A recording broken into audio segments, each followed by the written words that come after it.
सुनी अनसुनी कहानियों में लीजिए सुनते हैं कहानी 4 जवाब। रचना राजपूत की आवाज़ में। एक गरीब आदमी सेठ के पास गया। बोला, सेठ जी 5,000 रुपये उधार दे दो, 1 साल बाद वापस कर दूंगा।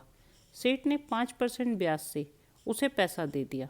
साल निकल गया पर वो गरीब आदमी पैसे देने वापस नहीं आया। न असल न ब्याज, कुछ नहीं मिला सेठ को। सेठ ने अपना नौकर उसके घर भेज दिया। हर बार वो कोई ना कोई बहाना बनाकर नौकर को वापस भेज देता। 6 महीने और निकल गए।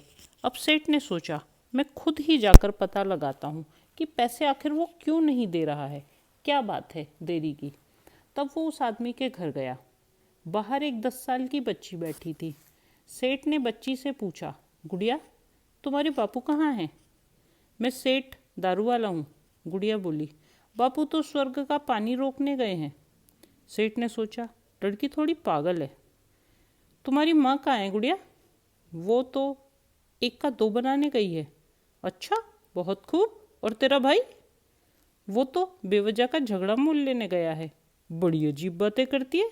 और तू क्या कर रही है? वो मैं तो घर बैठ के संसार देख रही हूँ। अब सेठ ने सोचा, गुड़िया पागल तो नहीं लगती, कोई तो मतलब है इसकी बातों का, पर क्या? सेठ ने फिर प्यार से पूछा, गुड़िया बिटिया तेरी हर बात सही है, पर मेरी समझ में एक भी बात नहीं आई। क्या मतलब है इन सभी जवाबों का? वो मुस्कुरा के बोली, सेठ जी अगर मैं आपको इसका मतलब बताऊं तो आप मुझे क्या इनाम दोगे?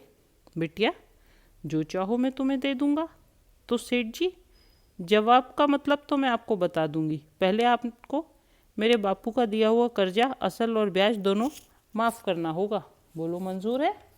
अब सेठ भी हर बात का जवाब जानना चाहता था और ये रकम उसके लिए बहुत बड़ी नहीं थी। तो उसने सोचा, ठीक है जवाब तो मैं जान के रहूँगा। वो बोला, ठीक है बिटिया, अगर मुझे तुम्हारी बात सही लगी तो मैं पैसे नहीं लूँगा। सेठ जी आप कल आना, इस समय घर पर कोई नहीं है। बापू जब अपने कानों से सुनेंगे कि आपने पैसे माफ़ कर दिए हैं तो बहुत खुश होंगे, अम्मा भी बहुत खुश होगी।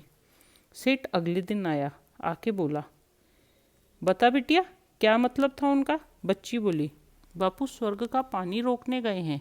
हम आसमान को सेठ जी स्वर्ग बोलते हैं। बारिश हो रही थी और छत टपक रही थी तो बापू ठीक कर रहे थे। माँ 1 का 2 बनाने गई है। इसका मतलब है कि साबुत चना लेके वो बुआ के घर गई थी और चने की दाल बना रही थी कूट कूट कर। और भाई बेवजह झगड़ा मोल लेने गया था, मतलब वो कांटे वाली झाड़ियाँ काटने गया था।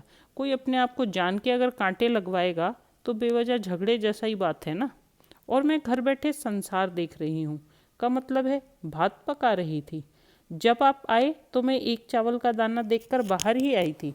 अगर चावल का 1 दाना पक जाए तो पूरा दाना अपने आप पक जाता है। तो यही था मेरा चावल का संसार। सेठ जी बोले, अरे वाह गुड़िया तू तो बड़ी होशियार है।